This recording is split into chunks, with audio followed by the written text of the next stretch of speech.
दोस्तों आज हम बात करेंगे एक ऐसे मंदिर के बारे में जहां विराजमान भगवान श्री कृष्ण की मूर्ति को आप एकटक 2 मिनट से ज़्यादा नहीं देख सकते।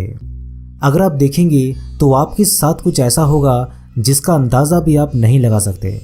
ये मूर्ति कहां से आई और यहां पर कैसे स्थापित हुई, इसके बारे में कोई भी पुख्ता प्रमाण नहीं है। बांके बिहारी जी मंदिर के उन रहस्यों के बारे में जिसे आज तक कोई नहीं सुलझा सका।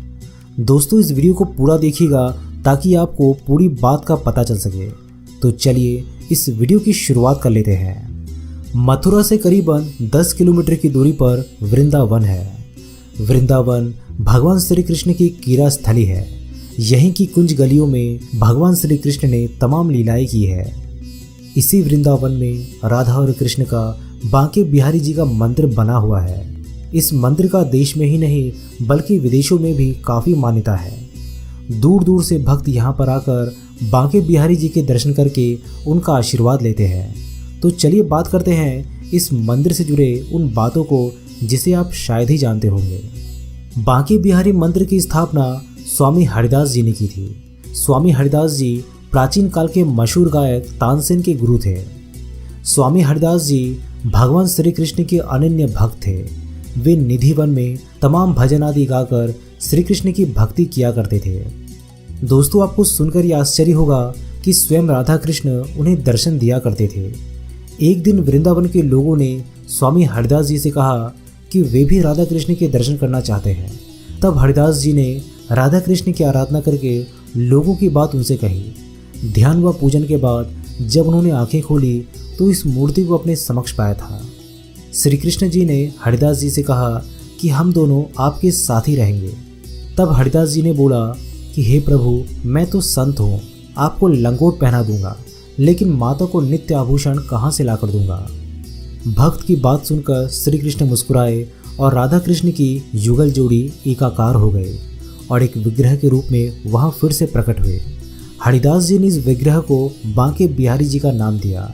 यही कारण है कि बांके बिहारी जी के श्रृंगार में आधी मूर्ति पर महिला और आधी मूर्ति पर पुरुष का श्रृंगार किया जाता है।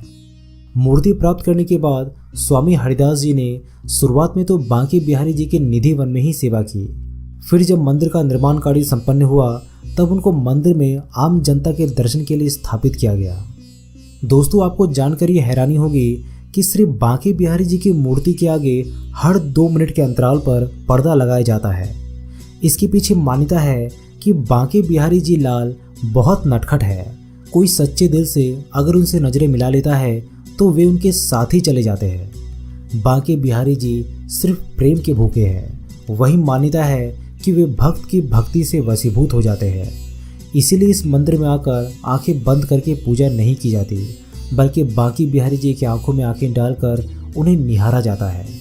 कहा जाता है कि बांके बिहारी जी की मूर्ति में ऐसा आकर्षण है जो भक्त को अपनी ओर खींच लेता है और उसकी आंखों से स्वयं आंसू झरझर गिरने लगते हैं। बांके बिहारी जी मंदिर का सबसे दिलचस्प तथ्य ये है कि यहाँ परिसर में कोई भी शंख या घंटी नहीं है, क्योंकि भगवान को इन उपकरणों की आवाज़ें पसंद नहीं है।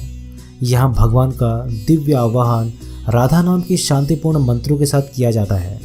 बांके बिहारी मंदिर पूरे साल भर भक्तों की भीड़ से भरा हुआ होता है। इस मंदिर में आकर भगवान श्री कृष्ण के भक्तों को अद्भुत शांति और आनंद की प्राप्ति होती है। भगवान श्री कृष्ण को बांके बिहारी नाम स्वामी हरिदास जी ने दिया था। अब आपके मन में ये सवाल उठता होगा कि बांके बिहारी जी की इस प्रतिमा को आखिर बांके बिहारी नाम क्यों दिया गया।